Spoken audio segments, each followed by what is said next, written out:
Okay, so today we're diving into use case testing. And I gotta say, when I saw the source material was about like logging into a website, I was like, really? Yeah. That's all? But I have to admit, I kind of get it now. Yeah. It's not just about the login itself, right? No, not at all. It's more about, thinking through all the ways a user could interact with a piece of software, like every button click, every possible scenario, good or bad.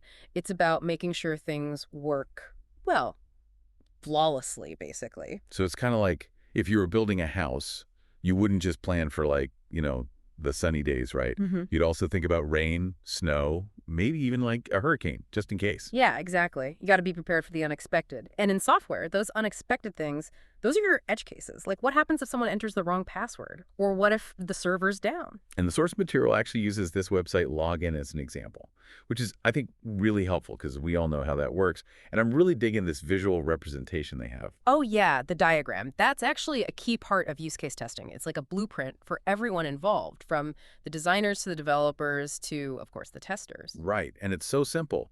A for actor, which is the user. Mm. S for system, which is, well, the website or whatever software you're testing. And that shared understanding is so important. It helps avoid misunderstandings. It keeps everyone on the same page because miscommunication, that's where a lot of problems can creep in during development. Absolutely. So let's walk through this login example. The source talks about the main success scenario. Yeah. So that's basically like the ideal situation, right? Everything goes smoothly. Exactly. User enters their username, their password, clicks that login button, the system validates everything, and boom, they're in. Access granted. Easy peasy.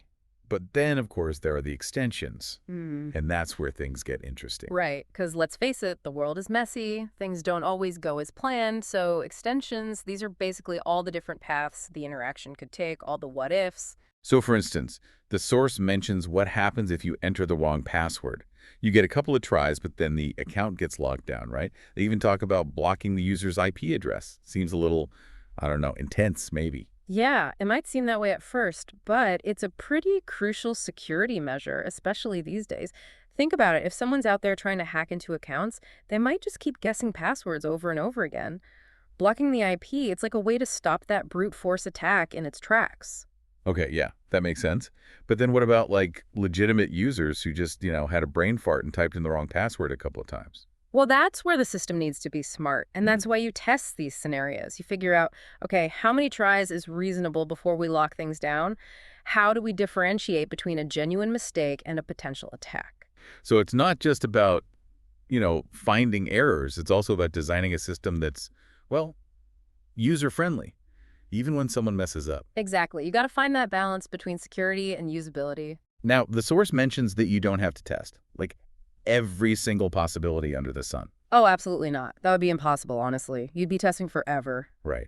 So they recommend focusing on like the main success scenario and then at least one example of each extension. Yep. It's about being strategic, about choosing your battles, so to speak. You prioritize the scenarios that are most likely to happen and the ones that could have the biggest impact, if they went wrong. And I think that's a really interesting takeaway because it's not just about software, is it? No, not at all. I mean, think about it. In everyday life, we're constantly dealing with success scenarios and extensions, even if we don't call them that. Okay, I'm listening. Give me an example. Right. How about one that doesn't involve computers? All right, so let's say you're planning I don't know, a road trip across the country. You map out your route, you book your hotels. That's your success scenario. Everything goes perfectly. Sounds amazing. But let's be real, road trips, they rarely go exactly as planned. Right. So the smart traveler, they also think about the extensions.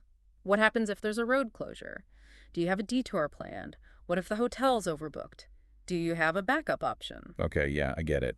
You're basically saying that by thinking through those what-ifs beforehand, you're more prepared, less likely to be caught off guard when things inevitably go sideways. Exactly. It's about anticipating potential problems and having a plan B or maybe even a plan C ready to go. And honestly, that kind of thinking, that can apply to so many different aspects of life. Totally. So this use case testing, it's not just about like making sure your website doesn't crash. It's like a whole mindset, a way of approaching problems in general. Absolutely. And the cool thing is, the more you do it, the better you get at it. You start to think about those extensions more naturally. You become more adaptable, more resilient. Well, I gotta say, I'm feeling pretty inspired right now. Uh-huh. Thanks for joining me on this deep dive. It's been enlightening, to say the least. And for all of you listening out there, I'd like to leave you with this. Think about other areas of your life where this success scenario and extensions approach might come in handy. Maybe it's planning a project at work. Maybe it's organizing a family event. Whatever it is, I guarantee you'll be better prepared for, well, whatever life throws your way. And on that note, we'll wrap things up. Thanks for tuning in. Until next time, happy testing, everyone, whether it's in software or in life.